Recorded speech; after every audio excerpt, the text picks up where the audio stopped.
When Fortnite Battle Royale first released in September of 2017, it couldn't have come at a better time. Battle Royales are already dominating the market with the likes of PUBG and H1Z1, but they each had their own share of problems, whether it was the netcode or various gameplay glitches. Arma 3 Battle Royale is, I don't know, Arma bad.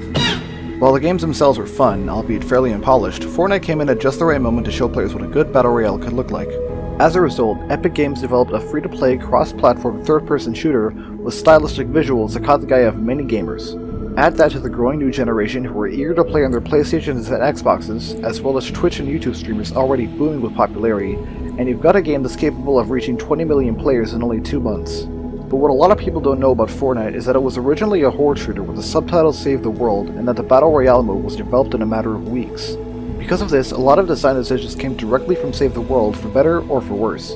Many of Save the World's weapons were ported over to Battle Royale, as well as the circle or zone or whatever you want to call it being the storm seen in Save the World as well. But arguably the most influential mechanic that Fortnite Battle Royale ever created was building. Building let players easily traverse areas, create cover, and take fights in a way that was unprecedented before Fortnite was conceived. What the fuck? And because of its popularity, players like Myth and Daquan started experimenting with it, creating most of the core strategies players expanded on and still use today. Fast forward to today, and you'll notice that building gave way to such a massive skill gap that Epic Games actually added in a separate game mode back in Chapter 3 that removes building and replaces it with a regenerating overshield mechanic. Of course, it was likely because it was being used as a build-your-own obstacle course mechanic rather than the base construction it was intended for use prior.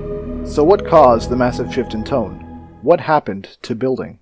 Building used to get bitches. It doesn't anymore, bro. A large part of what made Fortnite's building such a divisive topic is emergence. More specifically, what the developers didn't do to stop players from experimenting with building in the way that they did. Emergent gameplay is a result of experimentation, and it's been in a lot of different esports like Street Fighter, Rocket League, Counter-Strike, StarCraft, etc. It's what happens when you make a simple, variable, and malleable system mechanic, leave it be, and let players go stupid with it. In that sense, Fortnite's building is a perfect example of emergent gameplay. To recap, you have two kinds of outer pieces, walls and floors, and two types of inner pieces, stairs and cones. You can edit out parts of walls and floors to make holes, windows, and doors, and edit stairs and cones in certain directions and formations. It's simple in the sense that there are only 4 pieces, variable via the numerous edit options you have per piece, and malleable because you can do basically whenever you like, however you like, as long as you have enough materials. This is a genius idea because instead of forcing players to construct buildings in certain ways, they're given the tools to create whatever they like with well-designed limitations. And just like movement and aiming, players can learn how to build in ways that perfectly fit their playstyle. So what I like to do is I'll push people's boxes with my gun out and let them edit on me and I'll shoot them in the face. They're so weird.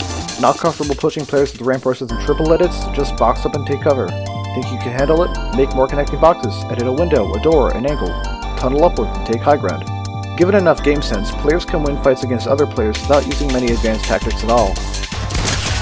Most esports have this kind of design philosophy in at least one of their mechanics because player expression is one of the many ways a player or game can rise to stardom.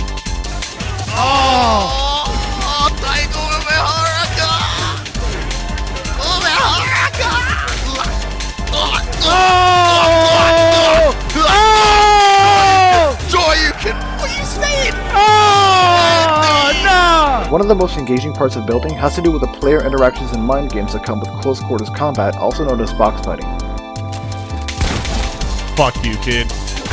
While I like build battles as much as the next guy, box fighting is the first step to any beginner player learning the game, and the last part of most engagements in real matches.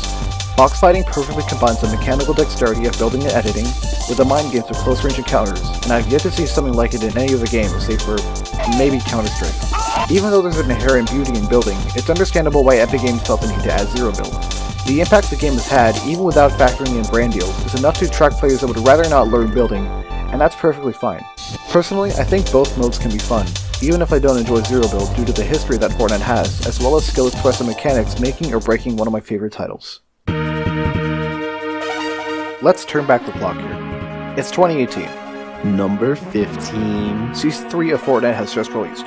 Reaper skins are considered gods amongst men, Tilted Towers has become the new Dust 2, and Epic Games has just implemented Turbo Building, a mechanic that allows players to automatically place builds as long as their place button is held down.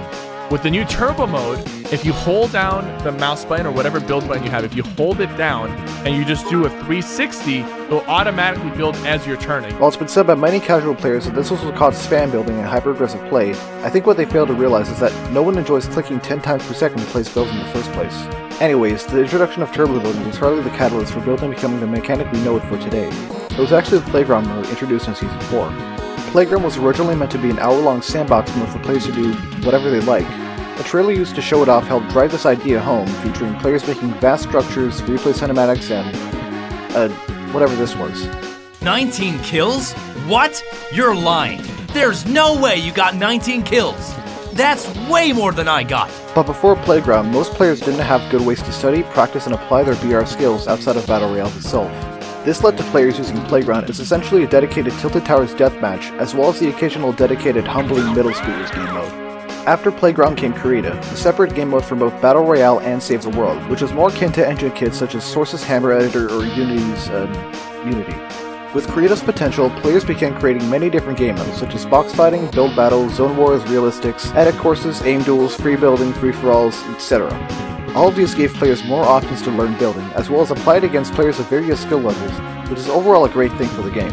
But again, the various collaborations and features Fortnite had to offer helped promote the game to more casual players who either didn't want to learn building or couldn't due to external factors such as physical health, comprehension, or time management.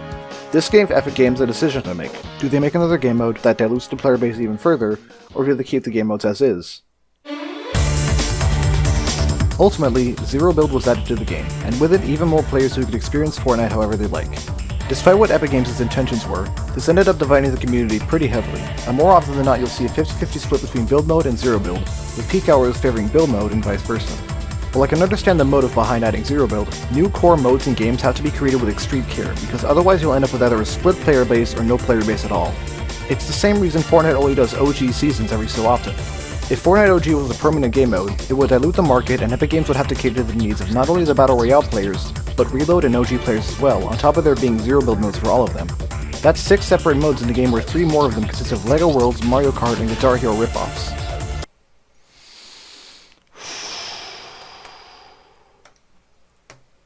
Side note, I really enjoy how Reload was implemented. It's a bonk standard Battle Royale experience akin to what Chapter 1 or 2 was like, but all the waiting around and doing jack all gets trimmed down to provide an experience more active and akin to something like Zone Wars and realistic 1v1 maps. And on top of it all, because it's not meant to have any ties to the regular Battle Royale mode, the game gets to be its own standard thing, not restricted or mandated to include any brand deals or promotions you know it for today. Alright, back on topic. Just removing building does more than getting rid of, In Zero Build, the randomness of a Battle Royale is more prominent due to the lack of a universal mechanic. As a result, both movement and positioning are more emphasized, not too dissimilar to what you'd find in a traditional last man standing game.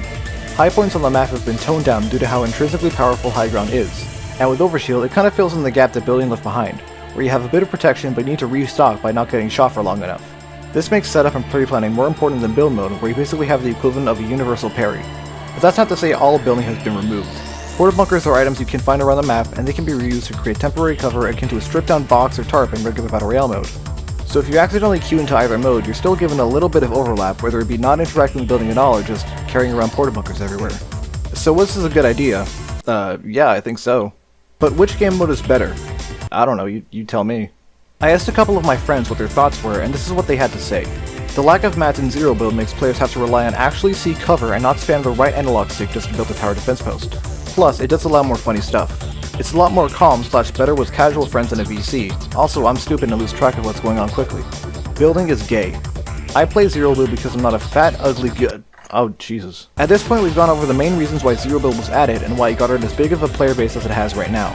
I'm not going to end the video just yet, but those are basically my main points that I wanted to make. So if you want to click off the video now, that's perfectly fine. But now I want to switch my focus over to how building makes Fortnite, in my opinion, one of the best 3 out of 5 games to ever exist. 3 out of 5 is good, by the way. Okay, so I was going to dedicate this section of the video to one specific mechanic that I thought made build mode so captivating, but after looking through for a while and playing a couple of games, testing the waters to see how it feels, I've come to the conclusion that it's incredibly hard to pick just one mechanic, even two, and talking about it like it's the one thing that keeps build mode from falling apart. It's like trying to recommend a music artist, or a genre with only one song, or talking about a film and using a single scene to illustrate why it's so good. It's hard, okay? So I thought I'd just go on a partially scripted rant about why I love Fortnite building, because this video is already getting really long, and I'm surprised first that it took me this long, and second that it's got to be one of the longest real videos about something I actually like. Okay, let's get into it now. I'm gonna shut up. For me, the thing that turns a competitive game from good to great is when, by only using a player's gameplay, like no skins, no names or face cam or anything like that, you're able to tell exactly who it is that's playing the game. It's called player expression, and it's one of the most valuable things that any game doesn't even need to be competitive or PvP. It's one of the most valuable things that any game can attribute itself to. There's like a bunch of different games that are known for this. Like you've got Melee, that's a big one. Counter-Strike, Valorant. You probably put Quake in there too. I don't know. I don't play MOBA, so I wouldn't know if they have the same kind of ordeal. Team Fortress, Rocket League's definitely a big one. All those big esports titles that rake in like millions of viewers. And Fortnite does this extremely well, especially considering it's only been on for like 7 years compared to Counter-Strike's 24 and Rocket League's 9.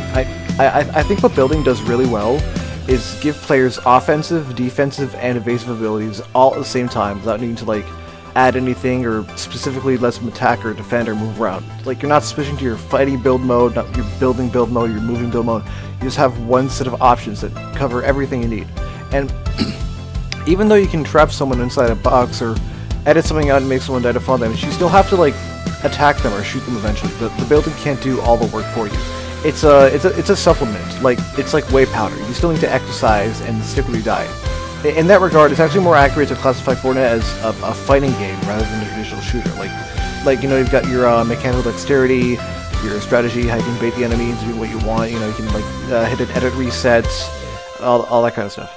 So could Tekken cross Street Fighter and Fortnite be real?